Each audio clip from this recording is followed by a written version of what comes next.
Sejak pagi hari, lokasi musyawarah daerah Musda DPD Partai Golkar Bali Persi Munas Ancol di Denpasar telah didatangi massa berkaos hitam yang berupaya menggagalkan pelaksanaan Musda. Mengantisipasi kondisi buruk, aparat kepolisian melakukan penjagaan ketat dengan menurunkan personil Polresta Denpasar, 1 Kompi Dalmas Polda Bali dan Brimob. Kepolisian juga menyiagakan water cannon, mobil barakuda, dan mobil barikade kawat berduri. Dengan pertimbangan keamanan, Kapolda Bali Irjen Polisi Roni Prangki Sompi akhirnya menyatakan Musda ditunda.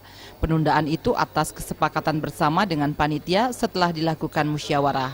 Kapolda juga mengatakan pelaksanaan Musda belum mengantongi izin dari Kepolisian Daerah Bali. Aparat keamanan hanya diberi pemberitahuan, tapi kepolisian belum memberikan surat tanda terima pemberitahuan STTP. Pemberitahuan tersebut belum kita berikan dalam bentuk STTP. Ya, kita berusaha mengkomunikasikan dengan panitia penyelenggara agar Musda ini ditunda.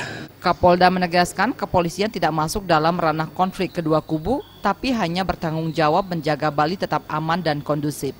Ya, kami tidak masuk di dalam hal yang sifatnya internal mereka. Kita sepakat bahwa Bali harus aman. Kapolda mengungkapkan sejak awal pihaknya telah melihat gelagat akan terganggunya kegiatan Musda Golkar menyusul memanasnya hubungan para petinggi Partai Pohon Beringin di tingkat pusat. Alit Sidi dan Indra Wijaya, Bali TV.